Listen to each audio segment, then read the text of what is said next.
Are you feeling the pressure of the unknown? What's going to happen with the school year coming up? Will it be virtual? Will kids go? Should you homeschool? Maybe the declining economy or unknown economy and stock market is freaking you out, and uncertainty about your job. A lot of people are also worried about what's happening to our social structures. Even though it's amazing and wonderful that America's waking up to racism, we still have to fix this issue now that many people see that it is an issue. If you feel like all of these things, not even to mention the current quote COVID quarantine, is stressing you out, keeping you awake at night, and it's become a little bit hard for you to do anything beyond obsessing about what's going wrong, this video is for you. Hi, I'm Rachel Stravelli. I make videos to help you have more peace with your inner nature, live in harmony with our outer nature creature friends, and organic gardening. I also occasionally have expert interviews. Welcome. Go ahead and hit the subscribe button below so that you will be up to date whenever new videos come out, and you can watch and subscribe. I'd love to have you here. Okay, so are you spending time focusing on the negative, catastrophizing, dooming and glooming? That can be a little bit difficult. Today, I'm going to share with you 5 things that will help you to get out of doom and gloom and focusing on what's negative, focusing on what's not working, and anxious thinking, to focus on what can you do in the moment, what is positive, what is happening that you can look forward to.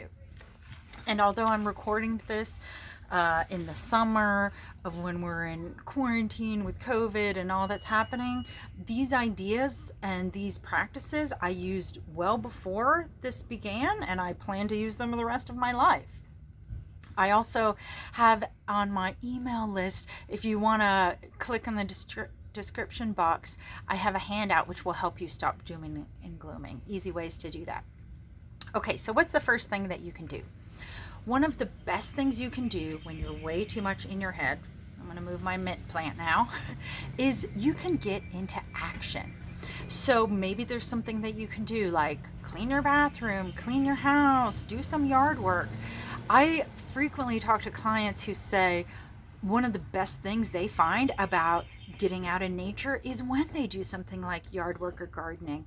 You have the physical experience of all the stress hormones have moved through you because you're using your body in a physical way. And you have the results of whatever you did. You mowed the lawn, you weed eated that hill. All of a sudden now you have 2 win-wins. Physically you feel better because you got those stress hormones moved on out, and you have a positive thing that you have done that you can look at and think, yeah, I did that. Now my yard looks good. I got new flowers. Now, your action might not be something that's yard work or housework. It could be an action like maybe there's somebody you really need to call and you don't want to hear what they're going to say because you're afraid it's going to be bad news. I encourage you just take the action. Sitting in the unknown is difficult, but once you know, then you can do something about it. So I encourage you to step forth into action. I have another video that's all about your emotions can show you what your next step is or what really matters to you. So you may want to delve into that. And if you find that stress is really super overwhelming to you, you may want to look into another video I have about completing the stress cycle and things that you can do. All right, another thing that you can do in this time. So it's really easy for our brains to feel like what is happening right now is going to happen forever and that this will go on and on and on. But we know that it won't. None of this will last forever. This time, it might last a month, it might last 6 months. It's not going to last 10 years. And now I know you might be thinking, Rachel, I don't want to think maybe this will be over 5 years from now. And neither do I. But I know that we have to live each day at a time. And I know that if I have a thought, if I can anchor in with a positive thought like this won't last forever, or this too shall pass, or some other positive phrase or positive goal that keeps me moving forward, brain research and behavior research shows that that is so helpful for us. It keeps us feeling more empowered. It also gives you something to focus on and return to in those moments when the stresses and worries and fears about all of the things that could happen start coming in. So you may want to come up with, what is one small goal that I could achievably, is that the word I want? That I could complete this summer, or at least get started on, that I know that I can do, even with all the constraints of this. So then you actually are moving forward on something that's meaningful to you. Now, if you feel like you're so tired and there's no way you can take on another goal, then maybe your goal doesn't involve new action. Maybe your goal involves picking mint and making mint tea for yourself every evening and developing a wind down ritual that really lets you relax. Sometimes prioritizing rest and self-care is the most important goal for us. Sometimes going to bed early is the best thing we can do. And so that might be your positive anchor. You might tell yourself every day, no matter what, I'm going to bed early, and that is really going to help me. All right, so the third thing that you can do is you can get out into nature. You can already see I'm out here today because I really wanted to reinforce this with you. Mother Nature has been through so many storms. She has lasted for thousands of years.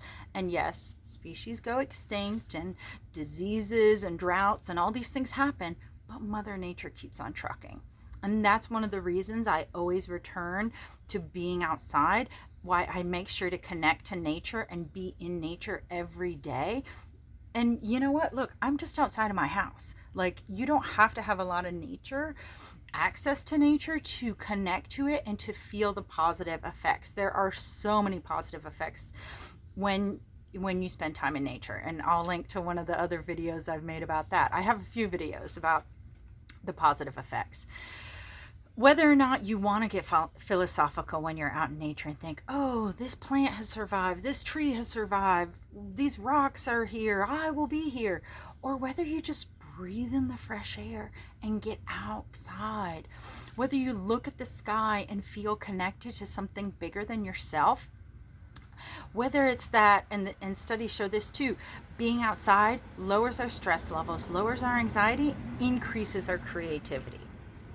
And in times like this, when things are stressful, when the future's unknown, when a lot of us don't know what the heck is going on, tapping into our creativity and recognizing that we can be creative, we can be nimble and resourceful and responsive to whatever life throws at us, that is one of the most empowering things that we can do. You know, if I know that no matter what happens, I have the resources within to handle it, that's power that you can't take away. You know, nothing can take that away. And that mindset is something that you can reinforce within yourself. All right, number 4. Some people call this a brain dump. Call it whatever you want. What I do is I get out a piece of paper. This is especially when life feels crazy overwhelming. I don't know what to do. It feels like there's so many things piling up on me. I take out a piece of paper. I list down every single thing that worries me. This is especially helpful if you can't sleep at night and your worries are rolling around and around and around. Getting those all out on paper can help you. And then after you get them out on paper, what I like to do is I go back, I star the things that I cannot do anything about right now. And I circle like 1 or 2 things that I could do something about today, whether it's a big thing or a little thing. And then I try and do those things. And the fact of getting it out helps so much. This reminds me of the 5th thing. So you may know about the Serenity Prayer. I feel like doing a brain dump, getting that list out, can help you to remember the Serenity Prayer, which is God, or whoever you believe in, grant me the serenity to accept the things I cannot change, courage to change the things I can, and the wisdom to know the difference. I sincerely wish that you can tap into all of those. I have a course going on right now, and if it's not going on right now, the waiting list link will be below, called Nourish Yourself with Nature. I teach a lot of these skills I'm talking about. I'd love to see you there. Bye.